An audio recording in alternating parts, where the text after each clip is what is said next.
Welcome everyone, and thank you for joining our HCG webinar series. I'm Ferris Taylor, Director of the Healthcare Executive Group.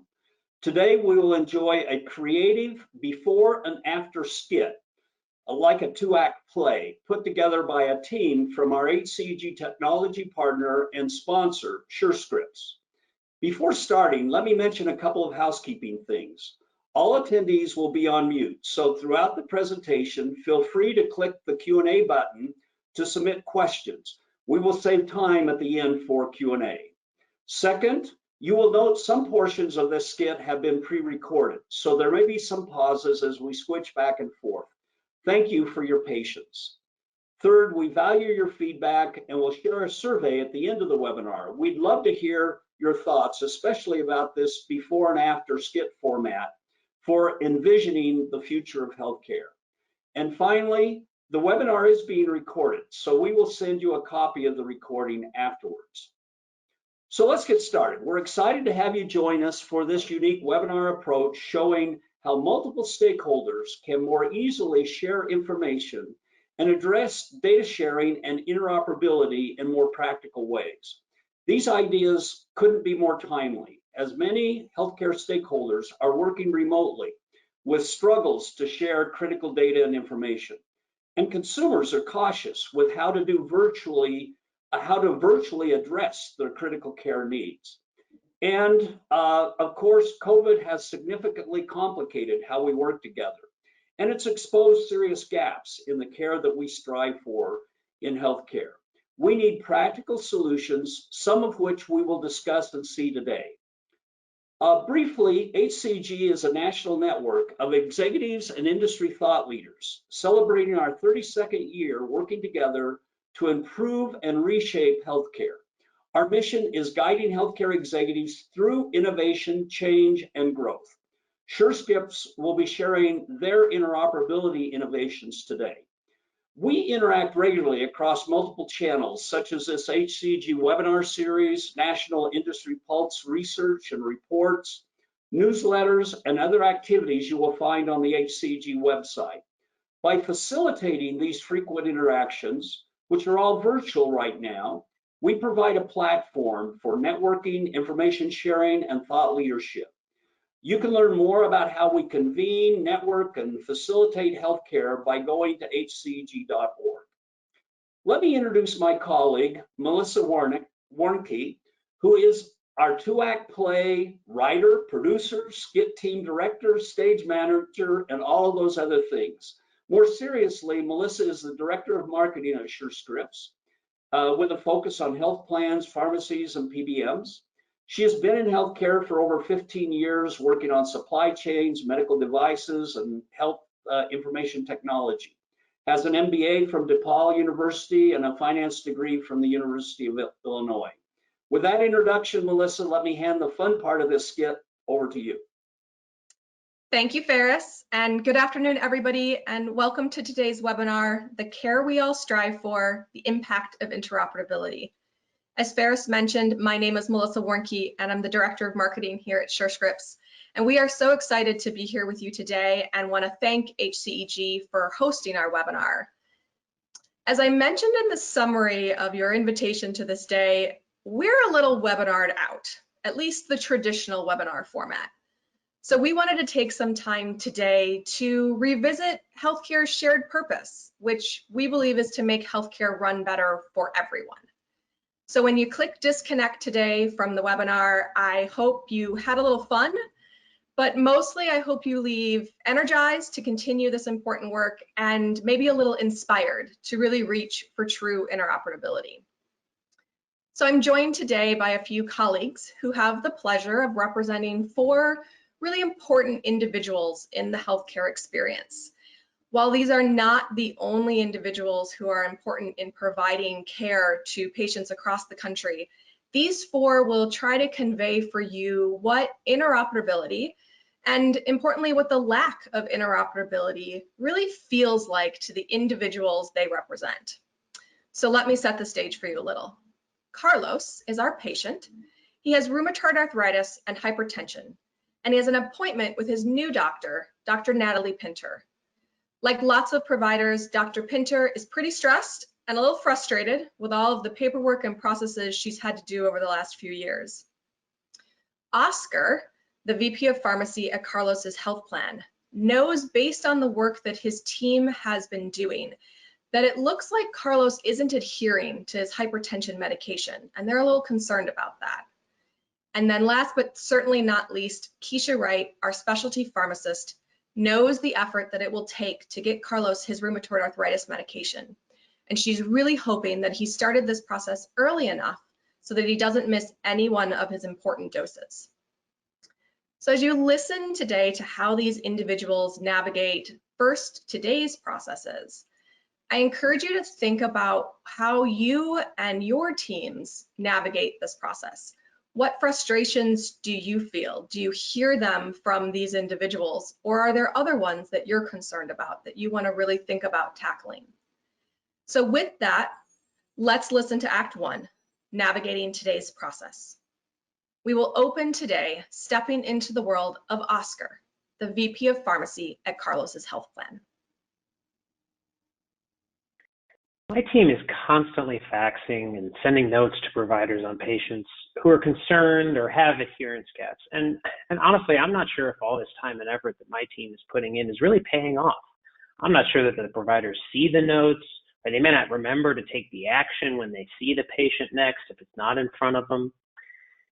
Supporting medication adherence is a critical initiative for our business, but I'm not sure that all the time and effort that my team is spending on trying to share what we know with the providers is actually making an impact. I'm also trying to figure out how to make sure that our members are using their benefits plan as designed. I think there are patients who could be paying less with a therapeutic alternative or avoid the hassles of a prior authorization request if I could just figure out a better way to inform their care team on time. So now let's listen to how Carlos, our patient, and Dr. Natalie Pinter are feeling before the appointment.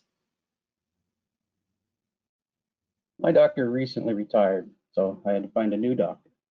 I finally found Dr. Pinter, so I'm sitting in the waiting room, kind of dreading my first appointment. I need to renew my prescription for adalimumab. That's always a painful process. It takes forever, always seems to require me making multiple phone calls. I've also been skipping doses of my thiazide diuretic because money's tight right now.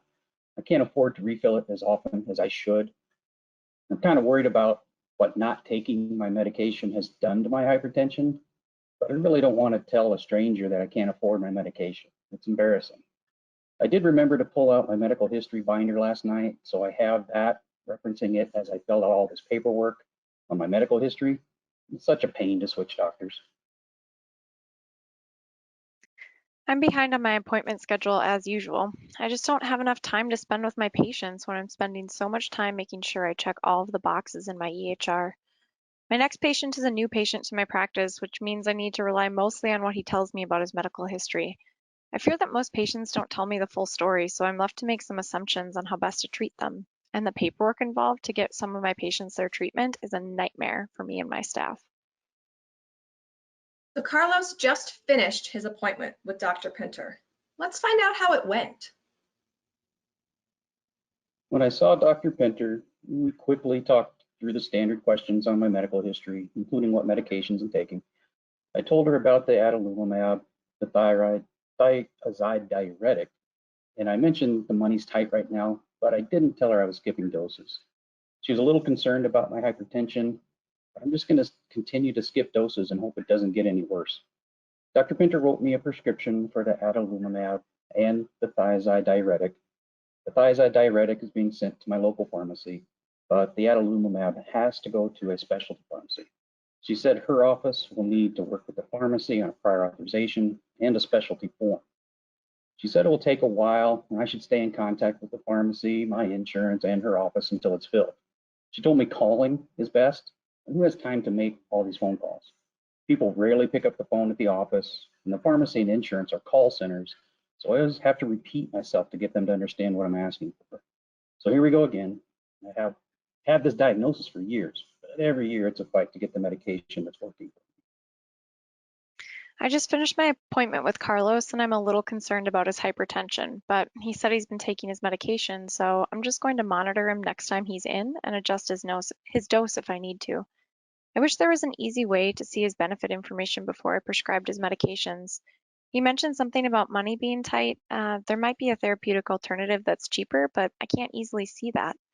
I had to warn him about the prior authorization process and the specialty challenges for his arthritis medication. It's such a nightmare, especially because I know it's the right medication for him. I wish I could just prescribe what I know is right and not have to deal with all of the insurance paperwork. So lastly, let's take a look at how the dispensing of Carlos's rheumatoid arthritis medication is going. I just received a new prescription for my patient Carlos for his adalimumab. I see has been on this previously, but it looks like we need a new prior authorization, and of course, I need all the additional information from the enrollment form. I wish all this paperwork didn't take me away from all the other ways that I can maximize my time to serve my patients and ensure their medication management is optimal. I usually have to call the provider at least 3 times to capture all necessary information. I hate all the back and forth. It makes me feel more like an admin than a pharmacist. I know he needs this medication and I don't want him to have a lapse in treatment. It may take up to 10 days to get Carlos his medication. I wish I could just get all the information up front and didn't have to chase it down every time. It is so stressful to try to explain to my patients when their scripts aren't ready. I really hope he has enough medication. Yet another set of faxes and phone calls that my team is managing in order to determine the disposition for a prior authorization. So this manual, time-consuming process is really draining my resources. But as we all know, prior authorizations are such an important tool to ensure both patient safety and to help manage costs. I really just wish there was a way to automate the intake process and improve that review turnaround time. But unfortunately, most of these come in via fax, which requires a ton of manual data entry just to get it into our queue in our system. Plus, often information is missing, so me or my team has to go back and forth with both the pharmacy and the provider. It's really draining on my team. I still don't have my medication. I've called my provider office, pharmacy, and payer multiple times, and they're still working on getting all the information in the right hands to get the paperwork processing. I've been on this medication for years. Why can't they just dispense it? I've taken my last dose of medication. I really hope the new prescription comes in before I need another dose. So that's the end of Act 1. Thank you to my colleagues for taking us through this first act. I don't know about you, but I heard a lot of frustration, and I think that's pretty common across all of the processes that we're dealing with today, and I would say it's probably not ideal for anyone involved. And these folks are not alone. Carlos has been skipping medication because it was too expensive. In a recent patient survey that we did, we found that 54% of patients reported not taking a medication because it was too expensive. And of those patients, 94% told us they would have been willing to take their medication if it had just been less expensive. Dr. Natalie Pinter is also not alone in her frustrations. Providers want access to information. In a different survey that we did, 74% of physicians told us they think it's important to consider their patient's medical benefit before they prescribe. Yet even when they have access to the information, trusting that information can still be a barrier for many providers. In that same survey, 56% of physicians said they didn't trust the information they had about medication adherence, and half of those told us they didn't trust it because the information was provided by the patients who may have simply forgot, or in some cases, misreported important information that they didn't want to share. But this isn't just about patient and provider frustration. That's certainly an element of it. But we all struggle with our processes today. Especially pharmacists are not exempt from this. 79% have told us that they seek additional information from providers at least 3 times a day. And 69% of specialty pharmacists say admin tasks interfere with providing patient care, which isn't surprising since they spend so much time chasing down the information they need to dispense a medication instead of being able to spend that time with their patients. And lastly, when I started this recap with saying no one involved sees the processes as ideals, that includes payers. 84% of payers have said that automating the prior authorization process is one of the biggest opportunities for improvement, which doesn't surprise me since it's also been found that a manual PA costs $3.27 more for each time that it's done manually instead of it being done electronically. So every single one of the individuals represented here today feels the frustration that exists because our processes aren't supporting us in giving that best care experience that we all want for ourselves, our families, our friends, and frankly, our society. The good news is we do see interoperability working in pockets of healthcare today. And we really believe that this type of care is really what we're all striving to provide. So in our second act, we're going to hear how broad interoperability would change the experience for all 4 of these individuals. As you listen to how these individuals navigate their new world, I encourage you to think about all the ways you and your teams, your members, and all the clinical team members that are involved in that patient's care would benefit from interoperability. Listen for some of the subtle and frankly not so subtle ways in which that experience would change for each individual as they walk through this care experience. So let's listen in to Act 2, the care we all strive for. And once again, we open with Oscar, the VP of Pharmacy at Carlos's health plan. My team has been analyzing medication adherence gaps for our members, and we know that to make a meaningful change in these adherence areas, we have to get this information to the provider, right? We have to get it to them at the right time. So we have a system now that allows us to communicate any issues that we're seeing directly into the provider's workflow. This is really helping to cut down on the number of faxes that we send and getting our provider network the information they need to address these issues. We know that there are a lot of causes of adherence issues. You know, they don't like the side effects. Maybe they can't get to the pharmacy to pick up the medication, or they simply can't afford the medication. We also implemented a new system that allows us to communicate member-specific benefit information to the provider.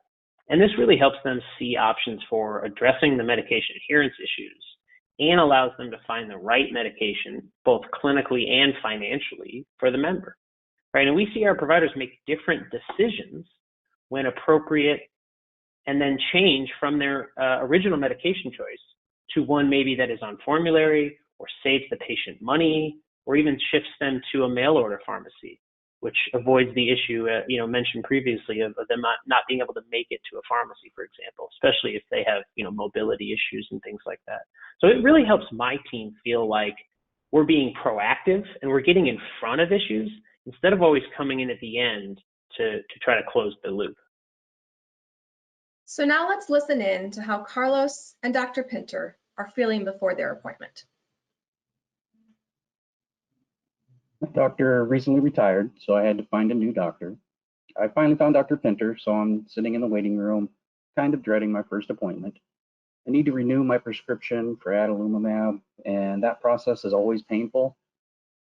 I've also been skipping doses of my thiazide diuretic because money's tight right now. I can't afford to refill it as frequently as I should.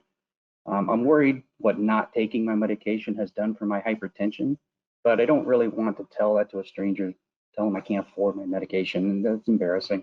I did remember to pull out my medical history binder, so I have that, but the office staff told me that they pulled my records from my previous doctor, so I only had to fill out the normal release and contact forms and confirm some information. It was really nice not to have to rewrite all that information. I'm about to meet with my new patient, Carlos. It's so easy to retrieve his medical history electronically, so I already reviewed it and know that he's currently prescribed 2 medications. Knowing the information comes straight from his benefit plan really increases my confidence in the data. I know it's information I can trust and rely on. I also received a notification from his payer that he may not be taking his hypertension medication as prescribed. I'm not sure what's causing the adherence lapse, so I will spend some time talking with him about it. I really appreciate that I have all this information readily available. It helps me to spend more time talking with my patient instead of being so focused on filling out the boxes in my EHR. So Carlos just finished his appointment with Dr. Natalie Pinter. Let's find out how it went this time. I really like Dr. Pinter. She already had a list of my medications, knows what I was taking, quickly did a review to assure that was accurate. She looked at my test results and noticed my hypertension wasn't as controlled as she'd like to see it be. Somehow she knew I might be skipping doses, and we spent some time talking about that. I told her I was having challenges affording the medication, so I was skipping doses, trying to stretch out the medication. She looked in her system and found another medication that was cheaper so that I can afford without skipping doses. I'm glad she brought that up. I haven't experienced that before, but I'm really happy with it. I'd definitely be recommending her office. We also talked about the adalimumab. I told her I've been taking this for years. It's been working. I had tried other medications that didn't work as well. She told me it required a prior authorization, but she also said that her office would submit it electronically and would likely have an approval very quickly. She also told me she was sending all the necessary information to the specialty pharmacy so that they could fill the prescription. I just finished my appointment with Carlos and we discussed his hypertension. His test results showed it was a little high and he confirmed he had been skipping doses. He told me it was because he couldn't afford his medication. I was able to look at alternatives while I had him in the office and we found a cheaper option that's still clinically appropriate. He was relieved knowing he was going to be able to afford his prescription and seemed really happy to be able to have the conversation with me. It's important and valuable for me to have his medical benefit information in my workflow. I've always wanted to be able to compare the cost of similar medications, and now I can. It makes the time with my patients so much more about their health and less about the paperwork. He said he's been getting good results from the adalimumab and wants to continue on it. I was able to kick off the electronic prior authorization and received approval while he was still in the office. I was able to tell him that his prescription was approved by his insurance and was sent to the specialty pharmacy for dispensing. It felt really good to be able to deliver that news.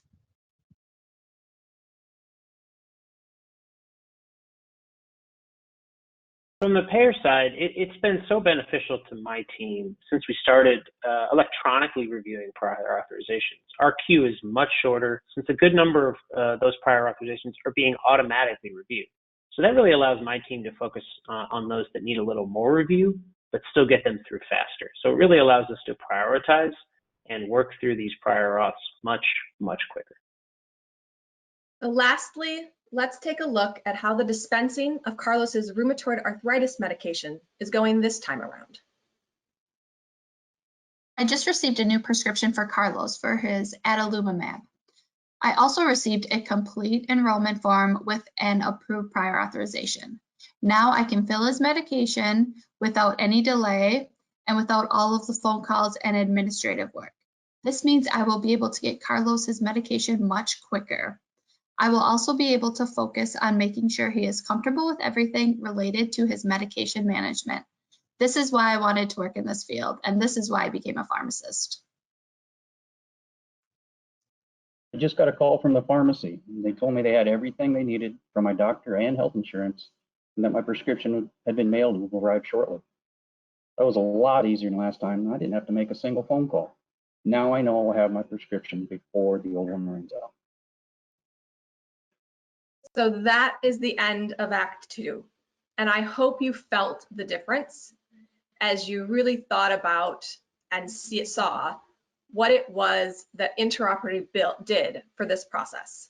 And for me, what I hear and what I hope you heard was that it helped to really achieve that ever sought after triple aim of healthcare: reduce costs, improve the experience, and improve the outcomes.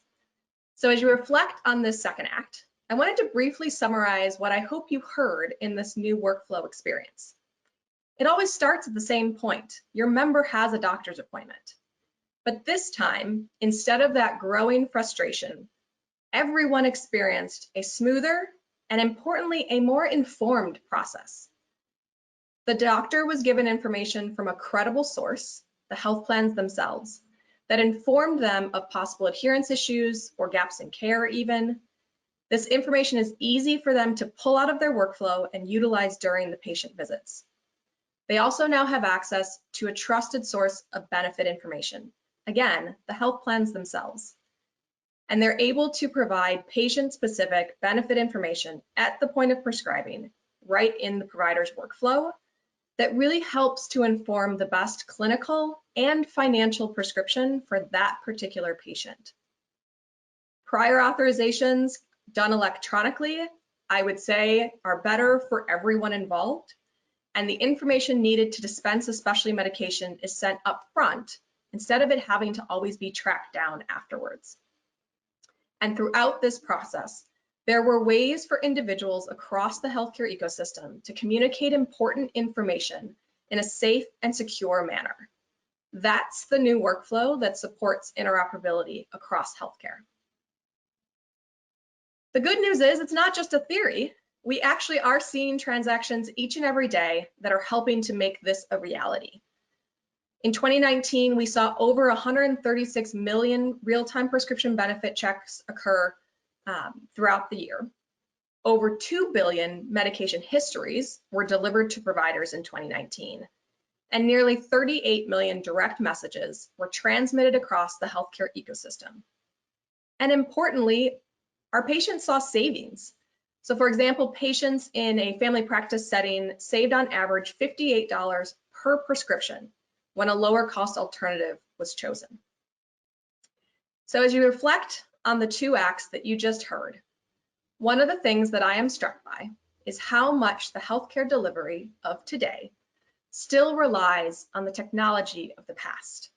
You heard in the two acts questions about phone calls, faxes, binders of information.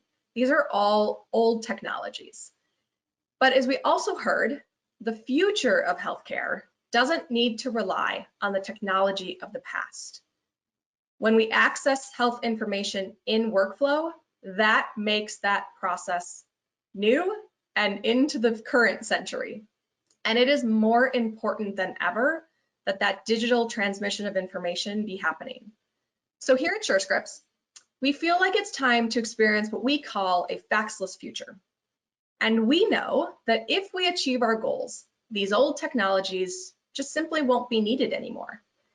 And we imagine there will be a lot of fax machines who may need to find their new purpose in this world because they won't be needing to send a lot of healthcare information across their networks.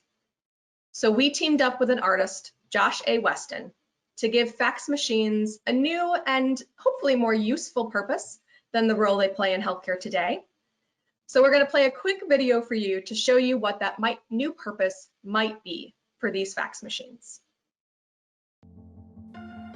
There's a problem disrupting the healthcare industry today. Its name? The fax machine. Invented in 1843, this antiquated technology is still used billions of times a year to deliver sensitive patient data, disrupting productivity and putting health data at risk. But why? There has to be a better way.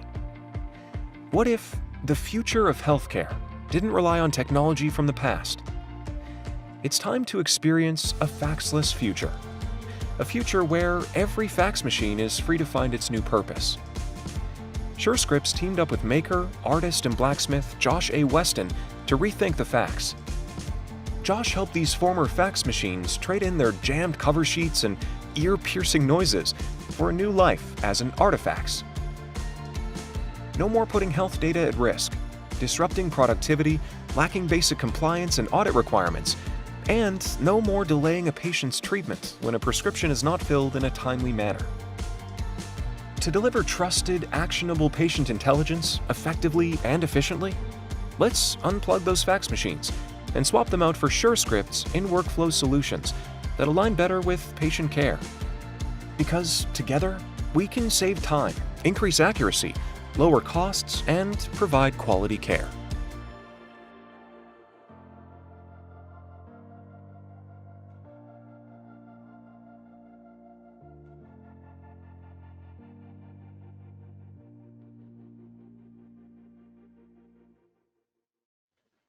Melissa and our skit team This has been a personal experience on my part. I think every one of us on the webinar today have felt and experienced Act 1.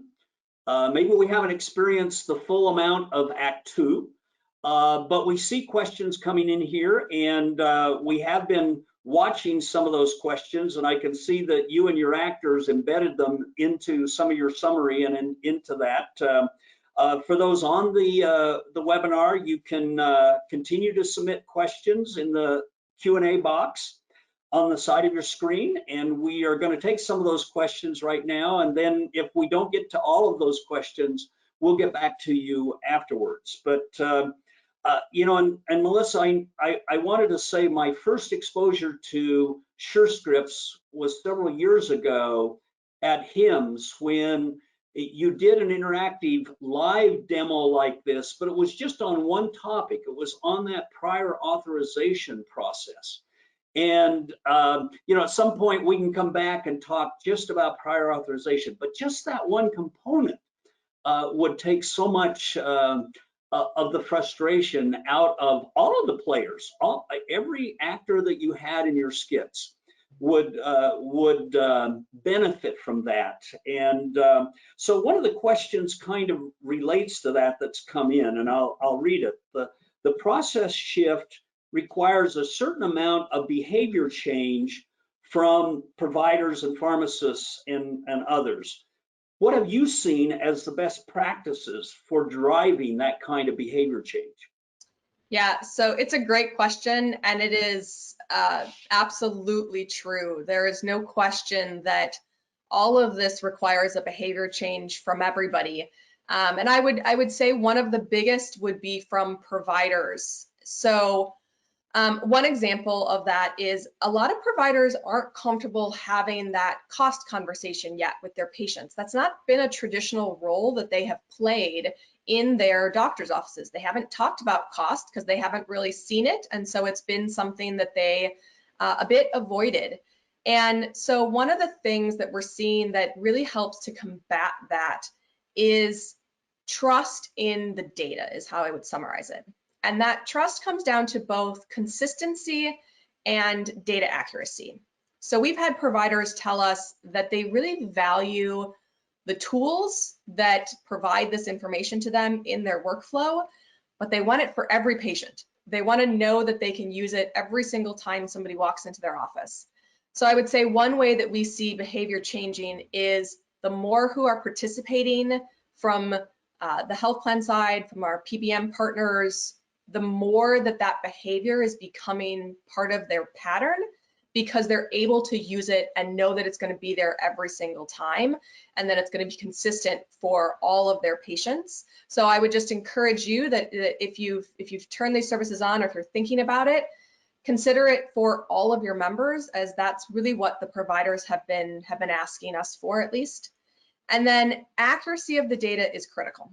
So I don't know about you guys, the providers we've worked with, they may be slow to trust new data sources. There's been history in that of not trusting the data that came in because it wasn't always completely accurate. And so if they see things that are wrong, they tend to distrust quickly. And so I would ask that as an industry, we also look at not only our consistency, but the quality of what we send in to ensure that it's both accurate and clinically appropriate, so that it really is supporting that trust from the provider that the data that they receive is what it should be and is valuable to their conversation with the patient, and that they know they're giving them the information that they need. So that's, I think, been two of the things that we've seen that are critical to really driving that behavior change that is absolutely something that is needed by everybody in the healthcare ecosystem, but certainly from providers. That's terrific. And I think you touched on a couple of things, Melissa, that we're seeing at the Healthcare Executive Group. We had a set of priorities, the HCG Top 10 going into 2020. COVID hit. We just released flash survey results, which I'll reference the attendees to link to.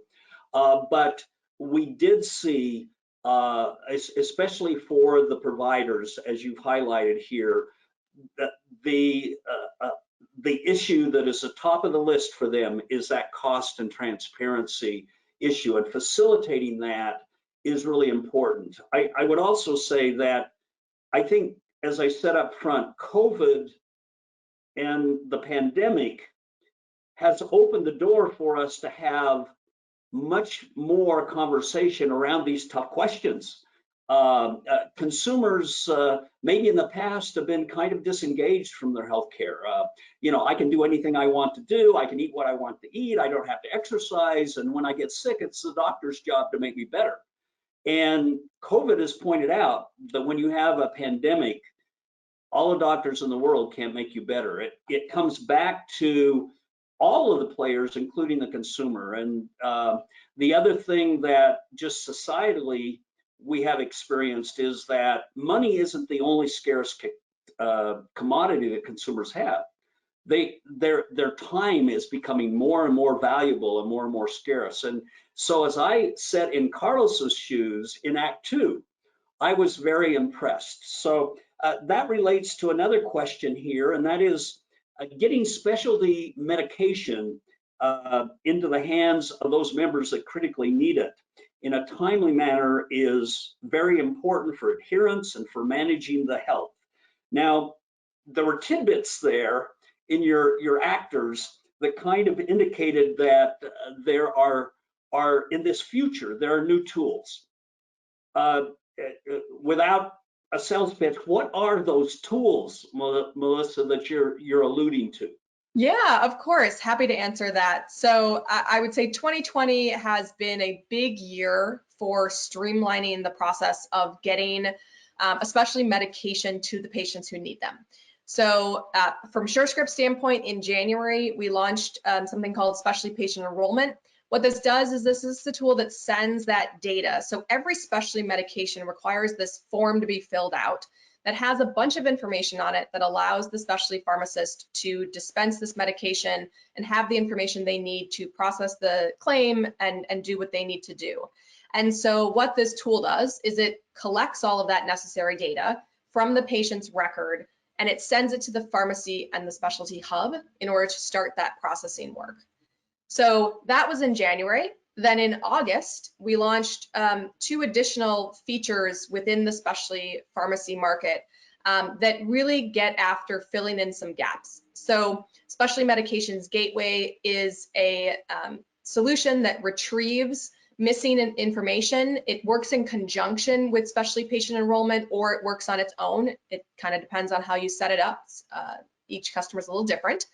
And then our specialty pharmacies can now use electronic prior authorization for specialty partners that allows them to send prior authorization requests. So as we're getting providers more up and using electronic prior authorization, there are still prescriptions that are being sent to the specialty pharmacy that have not had that prior authorization started. And so this allows that pharmacy to start it on the behalf of that patient and the provider, and really helps them avoid a lot of those faxes and phone calls that they have to do on the front lines as specialty pharmacists. So they're able to process prior authorizations now, deliver some medications, manage drug shortages, and support the patients remotely.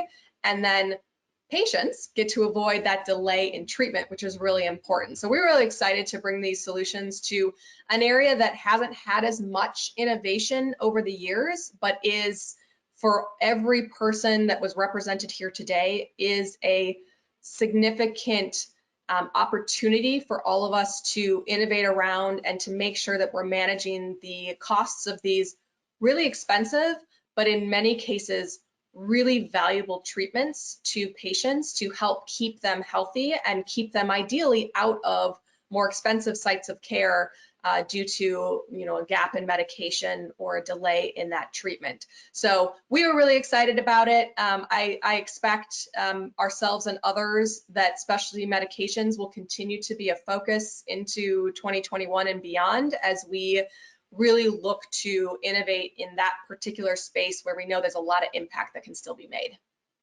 and we're going to have vaccines, and we're going to have antibody tests, and we're going to have all of those other things that are going to come into this workflow. I think we have time for one more question, but let me just say here on the screen, with respect to those tools you mentioned, you've got the link to SureScripts, and I worked with both Tim and Ashley, and they were willing to share their email addresses directly, so anyone can send questions to them. Feel free to send questions to us at connect@hcg.org. And sort of building a bit on your closing statement, I think this question came in, and that is that it isn't just the physician's workflow that we have to accommodate, but it's also the consumer's life flow. Just because Carlos had rheumatoid arthritis or diabetes, that doesn't mean his life is that medical condition. Got a family, got a job, got a community, got neighbors. And I think the new mantra may be that we have to fit into the consumer's life flow. And as I said before, value the consumer's time and move healthcare into the 21st century. So this closing question, in your presentation, you noted transaction counts for 2019. That was before COVID. What has COVID done? What does 2020 look like? And to quote Yogi Berra, it's really hard to make predictions, especially about the future. But where do you see this going to? Yeah, it is. Yes, so those particular stats that we put in here come out of our annual National Progress Report, which we publish every, well, it's usually in April, and it represents the last year. So obviously we're still in 2020, so we don't have those stats yet. But I can give you a couple of things that we've seen, because we have continued to see momentum in 2020, despite all of the pandemic and maybe in some cases because of it. So for instance, in July of 2020, we reached over 300,000 prescribers who now use real-time prescription benefit actively. That's a 19% increase over December of 2019. And what that means is that 300,000 prescribers are now using a solution that gives them access to that patient-specific cost information at the point of care in their workflow when they're meeting with patients. And it's really being able allowing them to affect some of that change in what they choose to prescribe. And that could be better use of formulary, better use of more preferred tiers. That can be better savings for the patient. It can flag prior authorizations. So the more prescribers we have using that, the more who have access to that information. So we were really excited to reach that 300,000 mark. I would say the other thing we saw actually in July was we saw the 1 millionth electronic COVID-19 case report sent to public health agencies from a provider via what we call clinical direct messaging, which is a safe and secure way to send information for healthcare. So for years, clinical direct messaging has supported interoperability. That's what it was built to do. And it really gives healthcare professionals and organizations a way to, like I said, securely send data and collaborate on care within existing electronic workflows. So what we were happy to be able to do with the pandemic was working with our partners across the Network Alliance. We were able to deploy this solution that already existed, but use it in a different way and allow it to inform those public health agencies of COVID-19 diagnoses via electronic case reporting, which was, I think, really helpful for both public health agencies and the health systems who used it, and something that is one of those innovations where you had the tech already and you were able to quickly pivot one of its use cases and leverage it in a way that you never expected to leverage it, but in a way that would quickly stand up a new way to be interoperable without having to send. I remember seeing a newspaper article months ago at one of the public health agencies where they had a stack of faxes on their office floor that it was as tall as their copy machine. And it just kept coming in and coming in. And so this is a way that we've been able to take some of that paper out of the system and move those in a faster way around all of our healthcare ecosystem, including the public health agencies. And I'm going to violate what I just said a minute ago. As the last question, while you were talking, there was a question that came in that really asked if pharmacies can see the same alternative medications and cost information that you're putting in front of the providers. Is that in front of the pharmacists as well? Yeah, it's a good question. So we actually launched a very similar real-time prescription benefit for pharmacies to them this year. So they do now have the ability to gain access to that information. And really, we did that for a couple of reasons, but one of the reasons being, our hope is that providers are the first ones that they're going to look at this information before they choose a new prescription. But there's a lot of times as a patient that I don't go back to my doctor before I go get my new prescription, because it's usually a refill or it's a redo of something I've already done and I didn't need to go into my doctor. But it's possible that I changed insurance, maybe I changed jobs, maybe I'm in a new deductible area. There's a lot of reasons that the price that I would pay for my prescription would be different. And so giving this information to pharmacists allows them to potentially, for one use case, if you're doing refills, they could run this system against all of the refills that are coming due in the next few days. And they could say anything over this dollar threshold, let's pull out and be able to review whether or not we feel that there are alternatives that are less costly that we want to suggest to these patients based on what this tool is telling us. And so I think that really gives them the ability to help those patients that had a change in situation or for some reason or another can no longer afford the prescription they've been taking. And now that gives both the pharmacist and the provider access to that information that ultimately is just good for each of us as patients, that the two people that we probably see the most, our pharmacist and our provider, are both looking at the same information and being able to really guide me in what my best financial and clinical medication is. Wonderful. I hope you're going to become a playwright with these skits, but also SureScripts will become an entertainment company with the Artifacts video. I'm sure that will go viral. So on behalf of HCG, thank you, Melissa, and thank your team. And we'll let you wrap up the webinar and let our audience get back to their day job. Yeah, definitely. Well, thank you for the questions, everybody, and for spending your time with us today. I know it's valuable, and I know that it's not easy to step away from all the fire drills and work that you have going on day to day. So I just close with to say, at SureScripts, we keep why we do what we do really front and center in our culture. And since the start of the pandemic, we've been sharing some of our what we call #dedicated stories. If you haven't seen them, check them out on LinkedIn. There's, I think, another one coming maybe even next week. For us and for many in healthcare, we come to work every single day because we want to make a difference and we want to help make healthcare better for everyone, for our families, for our friends, and for our society. So I hope, again, you enjoyed today's webinar. I hope you did have a little fun. We did, certainly. I hope you left energized and maybe a little inspired. That was our goal today. And if you have any additional questions, as Farah said, feel free to reach out to us or to HCEG. We really appreciate working with HCEG on today's skit.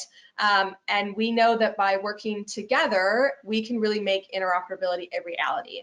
So again, want to thank HCEG for supporting our webinar. If you are interested in learning more about HCEG, feel free to connect with them as they connect with other healthcare executives and change makers.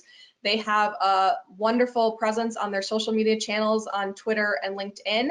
And if you don't already do it, please subscribe to their newsletter. It's a really valuable source of information. So again, have a great rest of your day. Stay safe, be well, and happy Halloween. Thank you. Enjoy.